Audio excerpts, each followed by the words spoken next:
warahmatullahi wabarakatuh. Bertemu dengan saya Marga Tilako dalam Pokari, podcast Cemara Inspirasi. Halo Sobat Pokari, hari ini di tengah-tengah kita sudah hadir bintang tamu yang merupakan siswa SMA Negeri 4 Wajo yang selain belajar dia juga tidak lupa meluangkan waktunya untuk berdaya dan berkarya. Salah satunya berhasil meraih juara 1 dalam ajang apresiasi Duta Genre tahun 2022 tingkat kabupaten. Oke, langsung saja. Halo Kak Fadil, apa kabar? Sehat? Alhamdulillah sehat Kak Marga. Alhamdulillah.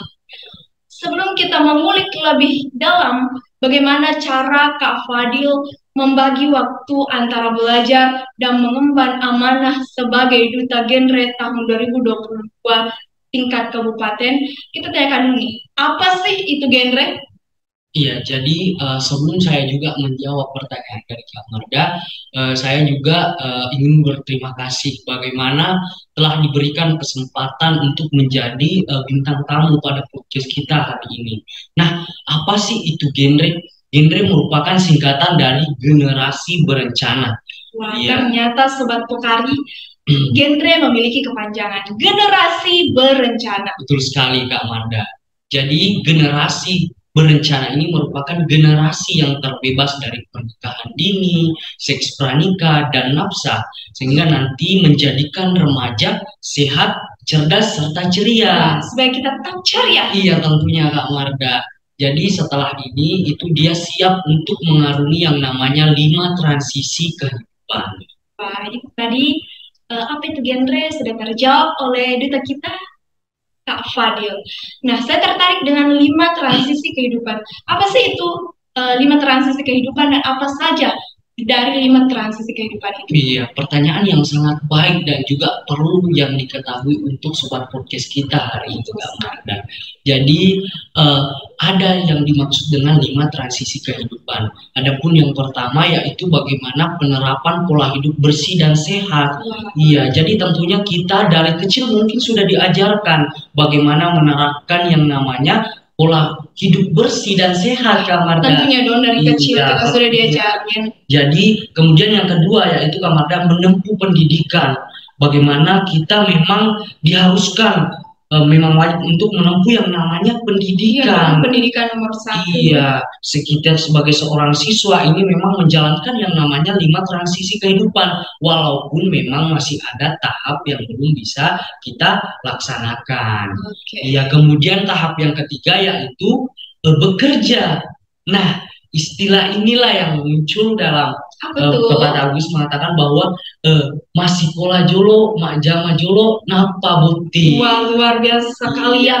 Betul sekali Kak Marda. Karena memang kita perlu yang namanya juga bekerja. Kita punya hal persiapan dalam segi ekonomis untuk mempersiapkan keluarga kita nantinya Kak Marda. Nah, kemudian yang keempat yaitu bagaimana kita berinteraksi dengan lingkungan sekitar kita. Bagaimana kita menjadi warga masyarakat yang baik kepada tetangga kita, kerabat kita, saudara kita. Itu intinya bagaimana kita berinteraksi dengan cara yang baik kepada anggota masyarakat yang lain. Kemudian yang terakhir, bagaimana kita menikah di usia yang ideal. Wow, gimana tuh maksudnya? Iya, jadi memang ada yang dimaksud dengan usia ideal menikah, tapi usia ideal ini bukan harus usia segitu untuk kita menikah. Jadi gimana dong? Iya, jadi ditentukan dalam BKKBN menetapkan bahwa usia yang ideal menikah yaitu 21 tahun bagi perempuan dan 25 tahun bagi laki-laki. Wah, beda ya? Iya, betul sekali Kak Marda. Nah, kenapa ini disebutkan dan dikatakan bahwa usia ideal? Jadi salah satu faktor yang menyebabkannya itu bahwa ini sudah siap dalam segi organ reproduksi. Iya, karena kan kita tahu bahwa jika seseorang menikah di pernikahan melakukan pernikahan dini, tentunya Kak Marda bisa memberikan potensi yang besar menyebabkan anaknya terkena stunting. Nah, muncul lagi permasalahan yang baru Kak Marda. Stunting, guys. Mudah-mudahan kita tidak terkena stunting anak-anak kita nanti. Oke, terjawab sudah 5 transisi kehidupan. Nah, di tengah Kak Fadil menjadi seorang pelajar yang disibukkan dengan seorang pelajar, bagaimana sih dan apa yang memotivasi Kak Fadil untuk ikut dalam ajang Duta Genre tahun 2022 ini?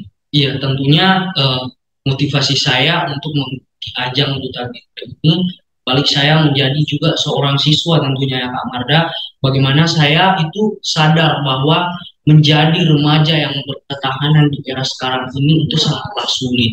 Makanya saya butuh genre di dalamnya. Nah, saya percaya juga bahwa dengan mengikuti genre itu saya bisa mempersiapkan bagaimana menyiapkan kehidupan saya ke depannya Kak Marda. Nah, juga saya juga akan turut andil bagaimana bermanfaat bagi teman-teman saya, bagi lingkup keluarga saya nantinya Kak Marda. Intinya itu hal yang mendasari dan memotivasi saya untuk ikut dalam ajang Duta Genre. Sangat luar biasa sekali motivasinya, bukan untuk hadiah. Tentunya Kak Marda, bukan. Gak boleh dong untuk hadiah doang. Hadiah tuh dikesampingkan. Jadi motivasi Kak Fadil itu bukan hanya untuk diri sendiri, tetapi juga untuk lingkungan sekitar. Iya, betul sekali Kak. Nah, bisa ceritain nggak sih Kak Fadil gimana proses seleksi ajang pencarian Duta Genre ini, mulai dari tahap seleksi hingga masuk ke grand final?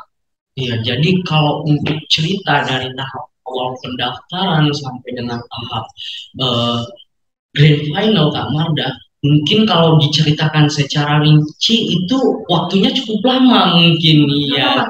Iya, jadi kalau mungkin saya bisa ceritakan yang penting apa yang bisa saya sampaikan nantinya tentang dari tahap pendaftaran sampai grand final. Nah, dari bagaimana kita yang pertama itu diarahkan untuk melakukan pendaftaran offline. Jadi memang kita sudah diseleksi dari sananya Kak Marda, bahwa kita diberikan arahan, kita diberikan formulir, diisi-isi ketentuan apa saja yang akan kita laksanakan. Nah, kemudian selanjutnya itu kita menuju tahap memang sudah ke ruang pola ya untuk pembukaan. Nah, sekedar ingin menyampaikan saja juga Kak Mada bahwa di sana itu bukan saja melaksanakan ajang pemilihan duta, tapi juga ada jambore Pick Air. Oh, jadi collab ya? Iya, betul sekali Kak Marda. Jadi memang kegiatan di sana itu bukan saja ajang tentang pemilihan duta, tapi juga ada jambore Pick Air Kak Marda di sana. Nah, setelah itu kita melakukan pembukaan secara bersama-sama. Saya kemudian duta-duta juga diarahkan dan dialihkan ke rumah jabatan untuk dipisahkan dari betul sekali Kak Mardana. Setelah kita diarahkan ke rumah jabatan, saya di sana itu kita akan dikarantina di sana selama 2 hari Kak Marda. Jadi setelah kita di sana kita diberikan arahan sedikit oleh kakak panitia di sana.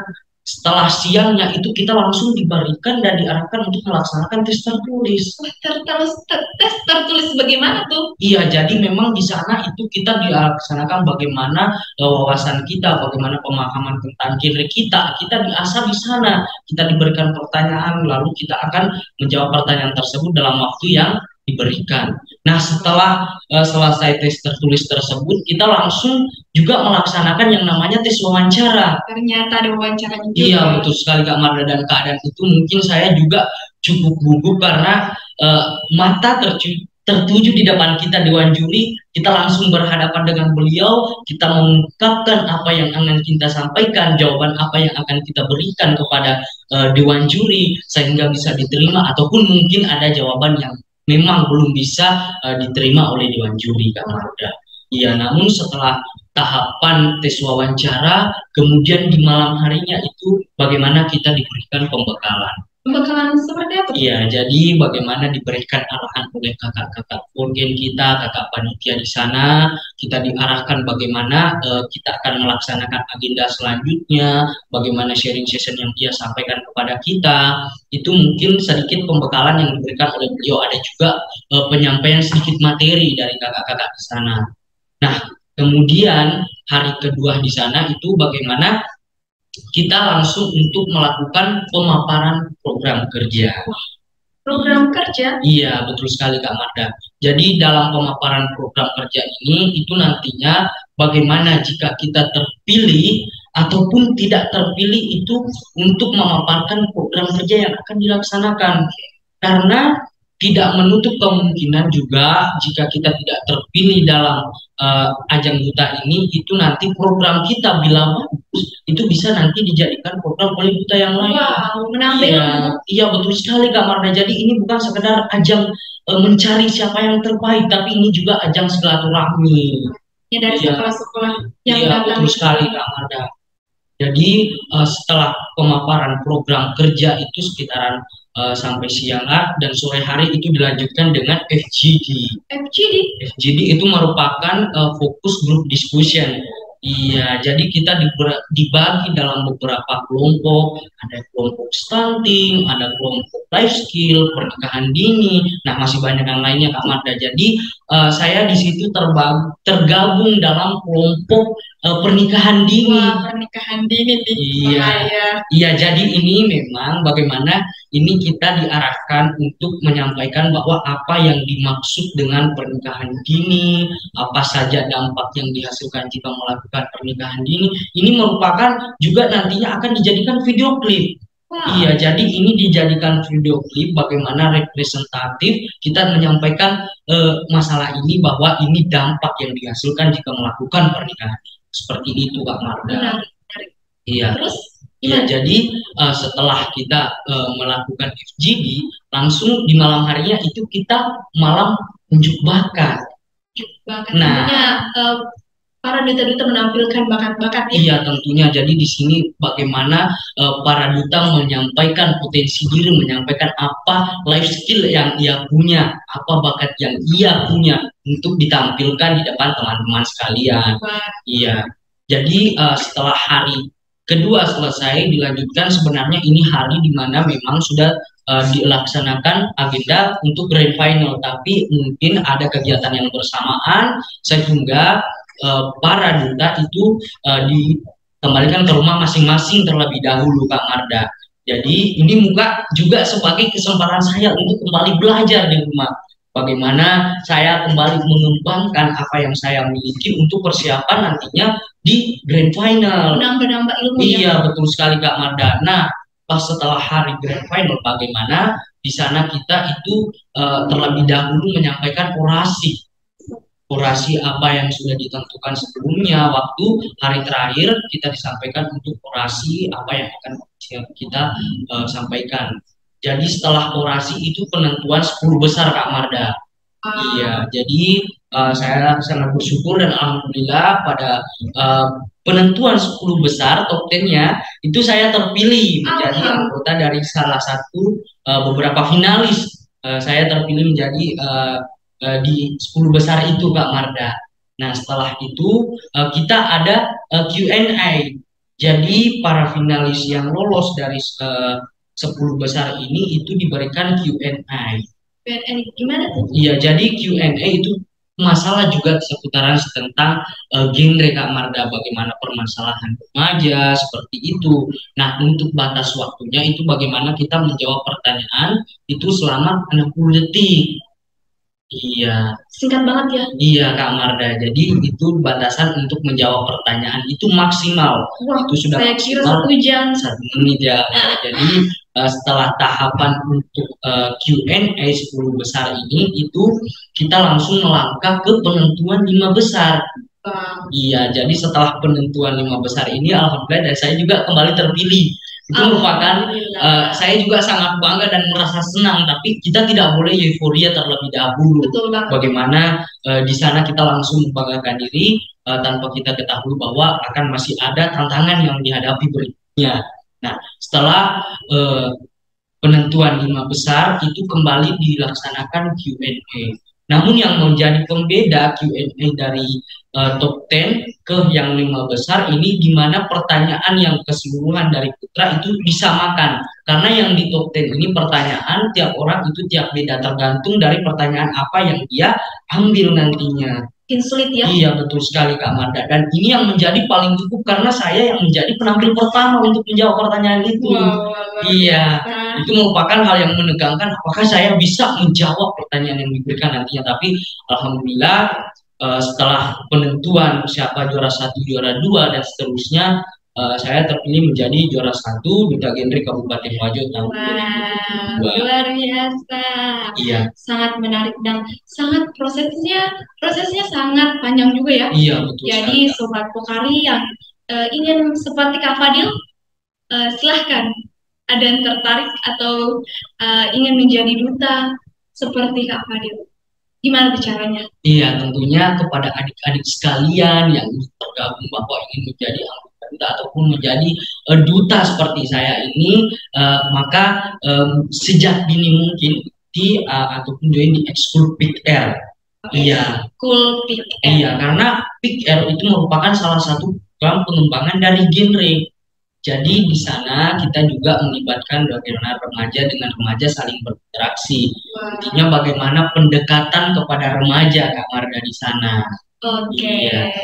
luar biasa sekali. Tentunya dalam ajang ini perlu kepercayaan diri yang sangat luar biasa. Bagaimana tuh cara Kak Fadil memunculkan kepercayaan diri dalam ajang Duta Genre tahun? Iya, tentunya bagaimana saya mengembangkan rasa percaya diri saya, ini saya juga berdasarkan apa yang sudah saya tanyakan kepada Kak Manda tadi, bahwa ini motivasi yang menjadikan saya untuk melakukan dan melaksanakan yang namanya kegiatan ini. Saya harus percaya diri. Jadi dasar dengan memotivasi diri itu saya memiliki kepercayaan diri. Saya punya keyakinan bahwa saya sadar bahwa di lingkungan sekitar saya sudah marak terjadi yang namanya masalah teriak KRR, sehingga memotivasi saya bagaimana saya menjadi role model nantinya. Saya menjadi contoh yang baik kepada teman-teman sebaya saya, teman-teman sekolah saya, remaja-remaja yang ada, untuk jadinya dijadikan contoh dan menjadi menciptakan generasi yang berkualitas, Kak Marta, sehingga saya perlu keyakinan bahwa saya harus punya rasa kepercayaan diri yang tinggi. Luar biasa Itu Kak Marta. Cara penyembuhan kepercayaan dirinya dengan mengingat motivasi yang telah Kak Fadil rasakan. Iya, betul. Selanjutnya, ada nggak sih perbedaan antara sesudah Kak Fadil jadi duta dan sebelum? Untuk perbedaan dari sebelum saya menjadi duta dan saya setelah menjadi duta, itu tentunya ada perubahan, dan saya katakan bahwa ini perubahan yang sangat signifikan dalam diri saya. Wah, apa tuh? Iya, jadi saya yang awalnya orangnya tidak terbuka, sekarang lebih untuk berinteraksi kepada lingkungan masyarakat saya. Saya juga selalu melakukan pendekatan kepada remaja supaya saya lebih berani untuk menegur ataupun menyampaikan bahwa hal ini dilarang, tapi dengan cara menyampaikan yang benar. Iya, jadi bagaimana saya juga memiliki sudah rasa kepercayaan diri saya sudah ada. Saya katakan bahwa dengan setelah saya menjadi duta, intinya berbagai banyak perubahan positif yang saya alami saat ini, Kak Marta. Ini sangat luar biasa ya. Iya. Oke. Setelah ini, ya saya ingin bertanya, ada nggak sih support system dari Kak Fadil ikuti ajang The Gathering? Iya. Jadi apa yang saya raih sekarang ini bukan saja apa dari usaha saya sendiri, tapi tentunya ada dukungan, ada support system dari teman-teman, dari kakak-kakak kelas kita, kakak alumni dari duta terutamanya, yang mana telah memberikan arahan, bimbingan. Beliau rela mengorbankan waktunya kepada kita, bagaimana dia memberikan pelatihan, bagaimana dia menceritakan apa yang dia alami sebelumnya di forum Indra itu. Jadi memang kita sudah diberikan arahan bagaimana melaksanakan selanjutnya. Nah, ini merupakan bagaimana tanggapan saya hanya bisa ucap terima kasih, karena berbagai banyak ucapan yang saya ingin ungkapkan kepada sekolah, kepada pembina pikir kita, kepada guru yang lain, kepada teman-teman, kepada kakak-kakak alumni yang telah memberikan bimbingan kepada kita semua, sehingga hal ini tidak bisa saya raih tanpa adanya usaha dari beliau. Luar biasa. Iya. Tentunya support dari orang-orang sangat membuat semangat untuk diri kita sendiri. Iya, betul sekali Kak Marda. Tentunya pada ajang Duta Genre tahun ini eh, setelah kamu menjadi duta, ada nggak sih tanggapan dari sekolah atau teman-teman kamu? Alhamdulillah, tentunya dari pihak sekolah, dari teman-teman, tentunya ini tanggapan yang baik, yang positif maksudnya Kak Marda. Bagaimana memang ia mendukung saya dalam duta GP ini, sehingga saya mendapatkan apresiasi baik dari ucapan teman-teman sekalian yang mengucapkan selamat, dari kakak-kakak, serta juga ucapan selamat yang diucapkan oleh dari Bapak Kepala Sekolah kepada Bapak di sekolah. Ini merupakan sebuah penghargaan yang sangat berharga bagi saya, Kak Marda. Oke, luar biasa ya tanggapan-tanggapan dari sekolah, teman-teman, serta guru. Pertanyaan selanjutnya, ketika kamu berada di posisi harus menuntut ilmu dan mengemban amanah sebagai duta, gimana kamu membagi waktu kamu? Iya, jadi jika memang ada kesempatan atau ada waktu yang bersamaan, bagaimana saya, karena saya seorang siswa juga ya Kak Marda, tapi di lain sisi ada kegiatan dari genre yang saya ingin laksanakan dan memang harus saya ikuti, maka langkah yang pertama saya lakukan yaitu bagaimana saya meminta izin, dan menyampaikan permasalahan pada saya. Biasa ya, Kak? Iya, jadi setelah itu saya sampaikan kepada wali kelas saya sampaikan, dan juga tentunya jika saya setelah menghadiri acara tersebut, bagaimana saya tidak langsung vakum, tapi bagaimana saya mengejar pelajaran yang tertinggal sekiranya setelah saya melakukan kegiatan di luar sekolah, Kak Marda. Mencari tahu ya apa saja yang ketinggalan ketika kamu tidak. Iya. Nah, ada nggak sih cara kamu untuk atau hobi untuk membahagiakan diri? Iya, tentunya kalau hobi saya memang sukanya main sepak bola. Itu merupakan salah satu hobi yang paling saya sering laksanakan, di mana jika saya punya ada waktu luang dengan teman saya, tentunya saya dan melaksanakan ataupun bermain sepak bola. Jadi itu merupakan salah satu hobi yang paling saya senangi dan sering saya lakukan di waktu luang saya. Nah, itu hobi dari Kak Fadil. Menurut Kak Fadil, kenapa sih kita harus, sesuai dengan tema kita hari ini, kenapa sih kita harus belajar, berdaya, dan berkarya? Iya, tentunya dari segi yang pertama yaitu belajar. Tentunya kita memang perlu belajar, kita diwajibkan untuk belajar. Karena bukan saja dalam lingkup sekolah, tapi dalam lingkup agama juga kita penting untuk menuntut ilmu, Pak Marda. Jadi kenapa kita perlu yang namanya belajar, itu memang sudah ketentuan dan sudah haknya kita untuk mendapatkan yang namanya belajar. Pendidikan itu nomor satu. Iya, betul sekali Kak Marda. Nah, kemudian yang kedua yaitu berdaya dan berkarya. Jadi ini saling berkesinambungan Kak Marda. Bagaimana ini dalam genre itu sama hanya dalam substansi genre yang mengatakan bahwa life skill, pengembangan potensi diri. Iya, jadi bagaimana kita punya ketahanan ataupun potensi diri yang bisa sekiranya nanti itu bisa dalam bersegi ekonomis, dapat menghasilkan uang nantinya yang nantinya akan menjadi pusat kehidupan kita nantinya. Iya. Jadi gitu ya.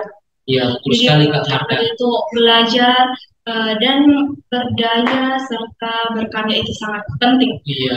Jadi dengan bincang-bincang saya dengan Kak Fadil, dapat saya simpulkan bahwa sekolah yang ditempati Kak Fadil yaitu SMA Negeri 4 Wajo sangat memberikan ruang untuk siswa mengembangkan potensi yang dimiliki. Jadi untuk teman-teman yang masih bingung mencari sekolah menengah, masih bingung mencari sekolah menengah atas, boleh banget nih, ayo bergabung bersama kami di UPT SMA Negeri 4 Wajo. Luar biasa karena dua kali lebih bisa. Nah, sebelum kita tutup, ada pesan apa untuk para sobat Pokari? Iya, jadi mungkin ada sedikit pesan dan kesan yang ingin saya sampaikan, serta harapan saya terutamanya kepada diri saya sendiri. Jadi yang pertama, bagaimana saya nantinya itu terus melakukan proses. Saya tidak berhenti berproses untuk menjadi dan menjadikan diri saya yang terbaik nantinya. Jadi itu Kak Marda, dan saya juga berharap bagaimana sobat-sobat Pokari itu menjadi seseorang yang punya perencanaan, menjadi generasi yang berencana. Dan kita katakan dan kita ketahui bahwa kalau kita di sekolah itu kita dapat pembelajaran dulu, baru kita dapat ujian. Tapi nyatanya di kehidupan nyata itu kita diuji dulu, baru kita dapat Betul pembelajaran. sekali. Iya, makanya itu perlu dalam kehidupan itu kita memang sudah ada perencanaan, karena tidak sama halnya orang yang punya perencanaan dengan orang yang tidak. Jadi kalau kita sudah ada planning untuk menghadapi masalah, kita akan siap untuk menghadapi masalah tersebut. Luar biasa. Jadi itu pesan dari Kak Fadil. Terima kasih Kak Fadil telah meluangkan waktunya untuk hadir di podcast kita hari ini. Semoga para sobat Pokari dapat terinspirasi dari Kak Fadil. Sekian, wassalamualaikum warahmatullahi wabarakatuh.